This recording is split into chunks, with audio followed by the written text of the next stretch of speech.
सरकारची धोरणं ही सर्व नागरिकांच्या हिताची असतात. मात्र या धोरणाची अंमलबजावणी काटेकोरपणे करण्याचा केलेला प्रयत्न अनेकदा अंगाशी येतो. उत्तर प्रदेशच्या बस्ती जिल्ह्यामध्ये पेट्रोल पंप कर्मचाऱ्यांना सरकारचं धोरण असंच भोवलं. हेल्मेट असल्याशिवाय बाईकस्वारांना पेट्रोल द्यायचं नाही असं उत्तर प्रदेश सरकारचं धोरण म्हणतं. मात्र त्याचीच अंमलबजावणी हा कर्मचारी करत होता. त्यावेळी शब्दांनी शब्द वाढत गेला आणि मग विषय हाणामारीपर्यंत येऊन पोहोचला. त्यानंतर संतापलेल्या बाईकस्वाराने लोखंडी रॉडनं त्या कर्मचाऱ्याला अगदी बेशुद्ध पडेपर्यंत मारहाण केली. इतकंच नाही, बेशुद्ध पडल्यानंतर सुद्धा तो मारहाण करतच होता.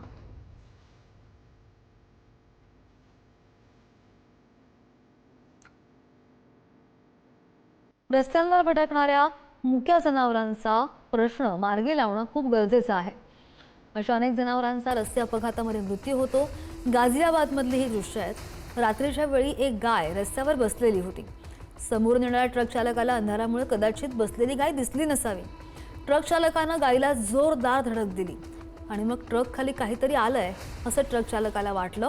त्याने परत ट्रक मागे घेतला आणि पुन्हा एकदा गायीच्या अंगावरून ट्रक गेला. सुदैवानं गाय बचावली, पण ती गंभीर जखमीही झाली आहे.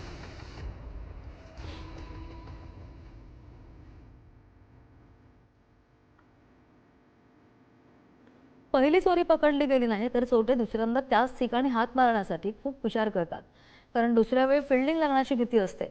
मात्र मध्य प्रदेशच्या एका भागात चोर इतके सरसावले की दोनदा नाही तब्बल 5 वेळा त्यांनी एका व्यापाऱ्याचा गल्ला साफ केलाय आणि त्यांनी तब्बल 8 लाख रुपयांची रोकड सुद्धा लांबवली आहे. चोरट्याने दुकानामध्ये प्रवेश केला, गल्ला असलेल्या काउंटरचाच आडोसा घेत गल्ल्यातलं बंडल पिशवीमध्ये भरलं आणि काही क्षणामध्ये पळ काढला. वारंवार होत असलेल्या चोऱ्यांमुळे मात्र व्यापाऱ्याला सुदबुद्धी का येत नाही, तो इतका बेसावत का राहतोय, असा प्रश्न अनेकांना पडलाय. दहशत माजवण्यासाठी प्रतिस्पर्धी टोळीला आव्हान देण्यासाठी अनेकदा वाहनांच्या तोडफोडीच्या घटना होताना आपण पाहतो. मात्र अशा घटना पुणे आणि नाशिकमध्येच नाही तर तामिळनाडूमध्ये सुद्धा घडतात.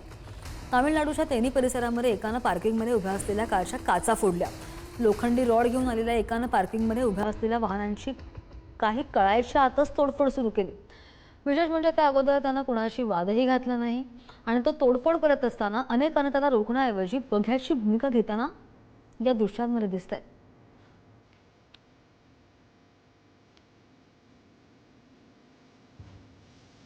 हा व्हिडिओ तुम्हाला सावधानतेचा इशारा देतो. रस्त्यानं असं एकटं आणि बिनधास्त चालत जरी जात असाल तर जरा जपून, कारण तुमच्यासोबत कधी काय होईल याचा काहीच नेम नाही आहे. मंडळी, हा व्हिडिओ आहे छत्तीसगडच्या रायपूरमधला. स्कूटीवरून आलेल्या या चोरट्यांनी महिलेची पर्स हिसकावून नेली आणि पळ काढला. त्यामध्ये महिला खाली पडल्याचं पाहायला मिळतंय. राजधानी रायपूरमध्ये स्नॅचिंग टोळी सक्रिय आहे आणि त्यामुळे टोळीच्या मुसका कधी आवरल्या जाणार असा सवाल सुद्धा उपस्थित होतोय.